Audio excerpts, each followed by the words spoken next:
Selamat pagi, selamat sore, selamat malam untuk kita semuanya. Yang saya hormati, dosen pengampu mata kuliah Ekonomi Islam, Bapak Dr. Supian Ramli, dan juga yang saya hormati teman-teman saya sekalian. Sebelumnya, perkenalkan nama saya Samuel Situmorang, NIM C1A020013 dari kelas R001, Prodi Ekonomi Pembangunan Universitas Jambi. Puji dan syukur kita panjatkan kepada Tuhan Yang Maha Esa, karena atas rahmat dan berkat-Nya, kita masih diberikan kesehatan dan juga kesempatan, sehingga saya juga bisa menyelesaikan tugas akhir semester mata kuliah Ekonomi Islam pada saat ini.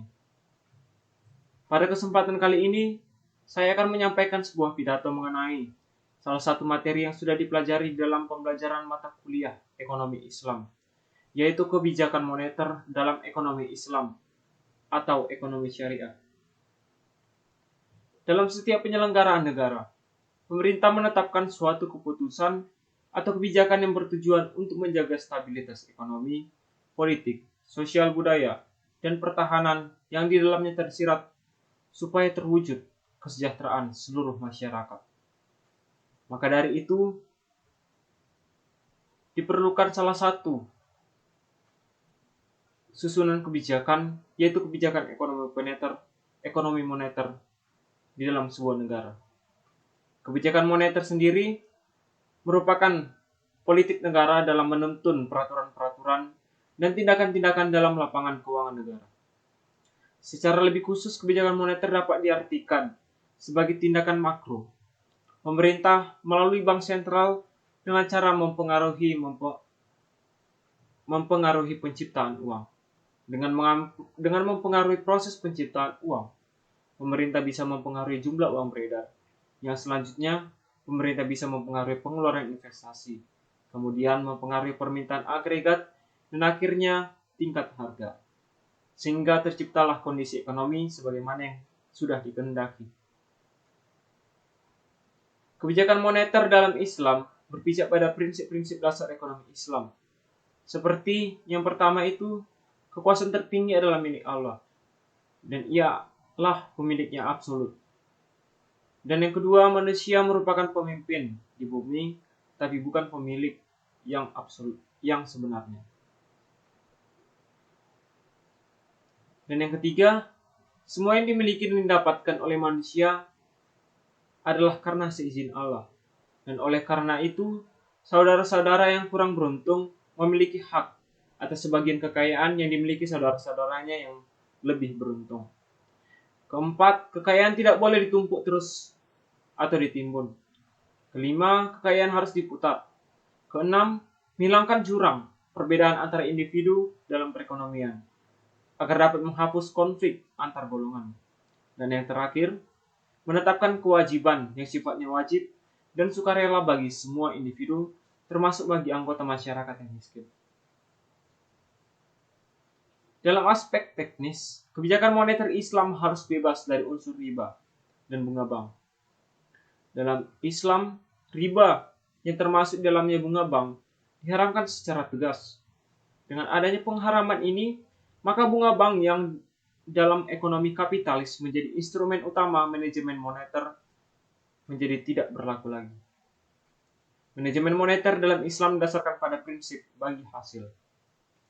Dan manajemen moneter ekonomi Islam adalah pengelolaan moneter yang berbasiskan pada nilai-nilai Islam, yang diharapkan akan menciptakan stabilitas harga dan perekonomian yang kondusif dalam memberikan kontribusi terhadap pencapaian tujuan-tujuan pembangunan ekonomi di suatu negara.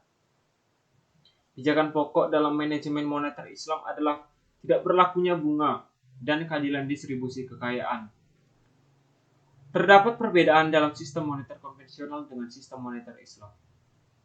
Perbedaan tersebut diantaranya adalah dalam hal instrumennya. Di dalam moneter konvensional, instrumen yang digunakan adalah suku bunga. Sedangkan instrumen dalam moneter Islam, seperti yang sudah saya ucapkan tadi, berbasis pada bagi hasil atau loss and profit sharing. Fokus kebijakan moneter konvensional adalah mengatur jumlah uang beredar. Sedangkan kebijakan moneter Islam berfokus pada pemeliharaan berputarnya sumber daya ekonomi.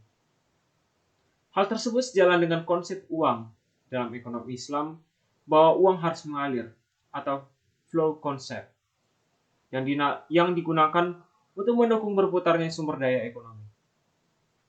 Dalam konsep ekonomi Islam, uang adalah milik masyarakat. Money is public goods, bukan private goods. Karena uang berfungsi sebagai public goods, maka uang harus mengalir dalam perekonomian dan tidak boleh ditimbun. Sebaliknya, jika uang diperlakukan sebagai private goods, maka memberikan konsekuensi terjadinya penimbunan pada uang itu sendiri. Sehingga karena uang dalam perspektif moneter Islam adalah sebagai public goods, maka dalam uang harus bersifat flow concept, yang artinya uang harus mengalir dalam perekonomian agar perekonomian tidak terhenti dan agar tidak terjadi penimbunan uang yang bisa berdampak pada macetnya kegiatan perekonomian. Lembaga perbankan syariah mempunyai sifat universal multiguna, serta tidak semata-mata merupakan bank komersil. Ia merupakan perpaduan antara bank komersil, bank investasi, investasi kepercayaan, dan institusi pengelolaan investasi atau investment management institution yang berorientasi pada investasi modal. Dengan pola ini, maka perbankan syariah akan jauh dari perilaku borrowing short dan lending long. Karena itu, ia kokoh terhadap ancaman krisis dibandingkan perbankan konvensional.